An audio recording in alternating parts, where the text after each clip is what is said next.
Hi, another foreclosed property, another day in Lancaster, New City. So meron pa tayong isang available na Chesa model dito sa Lancaster, New City in Glenbrook 3, no?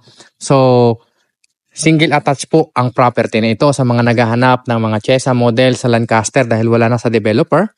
Ang presyo po ng bahay na to is 5,130,000 pesos. Wow, mura po ito ng mga 40% below market value, no? Ang lot area po ng unit na to is 100 square meter and the floor area is 90 square meter. 3 bedroom, 3 toilet and bath. At ang kagandahan dito kasi hindi pa natirahan yung bahay. Pasukin agad natin para makita ninyo. By the way, kung kayo ay interested dito, kontakin nyo lang ako sa number ko na sa screen. Ang property line natin magmula yan dito. Yan.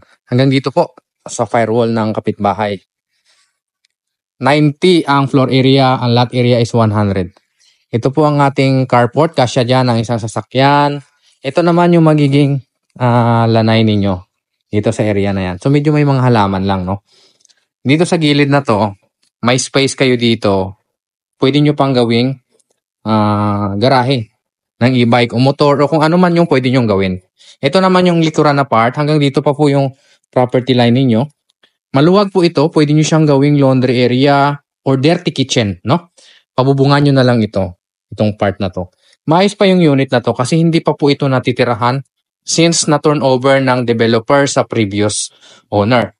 Kaya lang po, hindi po nagbayad yung dating may-ari kaya hinatak ng bangko, no? Kaya na-foreclose na po ito. Pasukin na agad natin yung unit. So pagpasok natin sa Chesa model, ganito po yung itsura ng loob. Yan. Ito yung magiging living area ninyo. Tingnan nyo po yung mga pintura. Maayos pa ito. Panalo kayo dito kasi old price po ito, no? Kaysa bibili kayo ng unit sa developer na medyo mahal na. Dito yung magiging dining area ninyo. At ito yung kusina, no? Yan. Ito yung kusina nyo. Basic lang yung turnover. Pwede nyo naman siyang pagandahin pag binili nyo ito. Ito naman ang toilet and bath dito sa baba. Ayan, sa ilalim ng hagdanan. So, medyo luma yung ibang fixtures. Kung gusto niyo namang palitan, pwede naman. Ito yung sliding door papunta dito sa service area. Pakita ko lang. Diba? Maluwag po ito. By the way, kung bago pa lang kayo sa aking YouTube channel at saka sa aking Facebook page, my name is Jay Marcelino, your trusted PRC accredited property consultant, your friendly kapitbahay. Mag-subscribe kayo sa akin or mag-follow kayo sa TikTok, Facebook account ko at saka sa YouTube para ma-update kayo sa mga susunod kong video. Ito yung bedroom number 1 sa baba. So, pag may elderly kayong kasama sa bahay, hindi na nila kailangan umakyat, no? Pare-pareho lang po ang sukat ng mga bahay na Chesa. Ang pinagkaiba lang nila kung ano na po yung estado ng bahay. So, yung hagdanan natin dito, solid, naka-tiles na rin. At high ceiling ito, pwede nyo palagyan ng chandelier dyan, okay? So, kagandahan naman dito kasi hindi pa natirahan. Kayo na yung bahala. Pagandahin nyo na lang ito, okay? Bedroom number 2, maluwag siya. Yan, tingnan nyo mabuti. Maluwag po ito. Wala pong mga tagas dyan. Yan. So, ito yung toilet and bath ng bedroom number 2. Yan, ganyan yung itsura. May sariling CR yung bedroom number 2.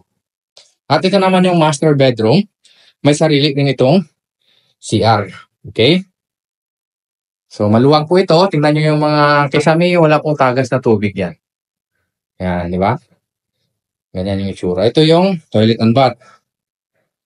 Yan. Basic lang.